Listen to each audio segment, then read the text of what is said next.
Olá, seja muito bem-vindo ao canal Contos da Escuridão e vamos para mais um relato bizarro.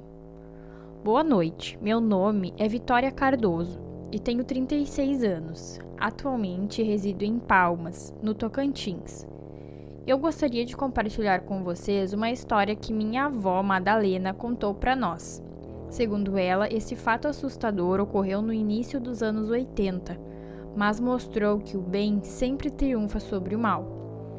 Naquela época, minha avó era uma líder comunitária, uma rezadeira, parteira e raizeira, uma das poucas pessoas no povoado que sabia ler. Por essa razão, as pessoas recorriam a ela para uma variedade de situações, desde escrever uma carta até pedir conselhos. Minha avó sempre estava disposta a ajudar quem precisasse e a comunidade inteira recorria a ela, especialmente em casos de doença, já que não era fácil encontrar médicos naquele tempo, principalmente em pequenos povoados.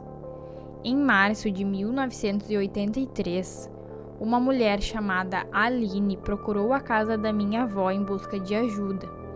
Ela levou seu filho, um menino de cerca de 12 anos de idade, para que a minha avó pudesse rezar e afastar um mau agouro. Aline e seu filho eram moradores de um sítio localizado a aproximadamente 3 quilômetros do povoado. Minha avó conhecia a família e, aliás, foi ela quem ajudou no parto do menino. Durante a conversa, minha avó perguntou o que estava acontecendo e a mulher respondeu que o filho estava sendo assombrado e não conseguia dormir em paz há mais de 2 semanas. A mulher disse que quando ela se deitava para dormir, o menino começava a gritar, alegando que havia algo no telhado que o avisava que ele iria morrer. Minha avó, então, pediu para o menino sentar ao seu lado e contar a história completa. O menino explicou que quando se deitava ouvia um som de queda no telhado acima do seu quarto, seguido por um barulho alto e uma voz que dizia que ele iria morrer e que ela viria buscá-lo. Quando ele chamava seus pais, ouvia um barulho como se um animal estivesse batendo asas e depois o som ia embora. Isso o assustava e o impedia de dormir, então ele ia para o quarto de seus pais. A mãe do menino confirmou que ela e o marido já ouviram os sons de asas batendo e um lamento rasgado. Certa vez, o marido viu uma ave magra e grande voando no céu escuro. Minha avó deu um pequeno rosário ao menino para usar no pescoço e começou a benzer, sentindo que havia algo muito ruim sobre ele. O menino estava aterrorizado e começou a chorar, expressando seu medo de morrer. Depois de realizar a bênção no menino, a mulher pediu para que ele fosse brincar com outras crianças no povoado enquanto ela conversava com a minha avó. Foi nesse momento que minha avó compartilhou sua preocupação, dizendo que sentiu algo ruim ao benzer a criança e suspeitava que havia uma força negativa trabalhando contra a família.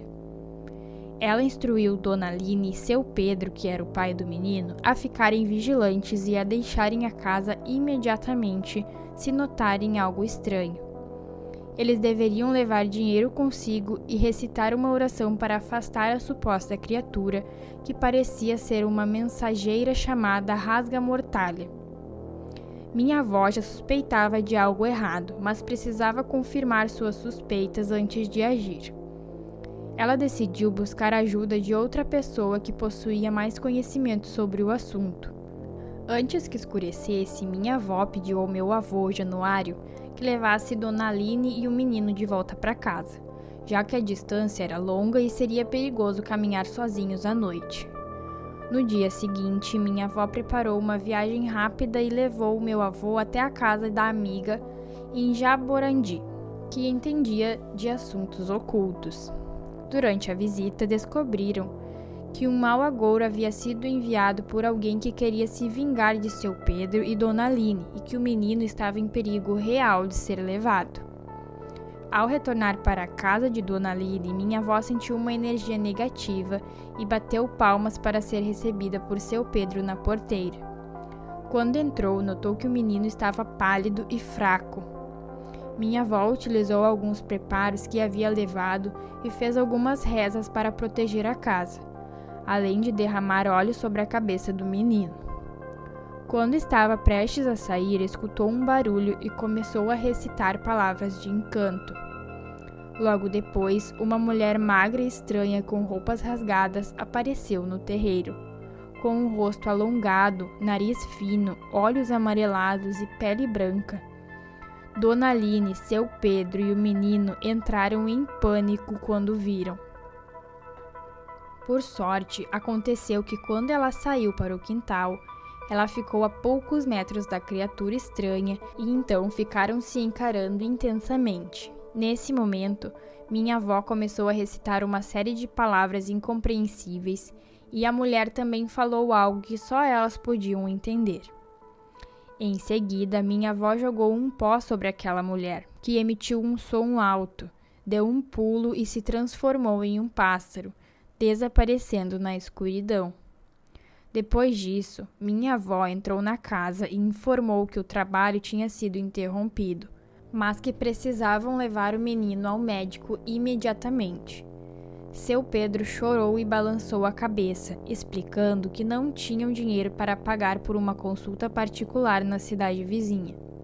Minha avó tranquilizou e disse que o mais importante era a saúde do menino, emprestando o dinheiro para a consulta e prometendo que meu avô iria buscar o menino e Dona Aline no sítio no dia seguinte para levá-los ao médico e providenciar os remédios necessários.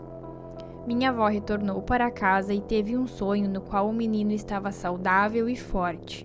No dia seguinte, meu avô foi buscar Dona Aline e a criança no sítio. Mas antes, eles foram à casa da minha avó para que ela pudesse abençoar o menino. Em seguida, meu avô levou os dois para a cidade, onde o médico receitou muitos remédios e vitaminas, pois a criança apresentava sintomas de anemia e outros problemas de saúde, que poderiam levá-lo à morte se não fossem tratados. Além disso, minha avó entregou 2 garrafadas feitas de ervas e raízes do mato, que ela mesma havia preparado para ajudar na recuperação da criança. Felizmente, o menino se recuperou e viveu uma vida saudável, mas por um longo tempo era comum ouvir o som de um pássaro chamado rasga-mortalha voando sobre o sítio, embora parecesse que havia uma barreira que o impedia de pousar. Dona Aline e seu Pedro queriam descobrir quem havia feito o feitiço para prejudicar a família deles, mas minha avó disse que isso não era necessário.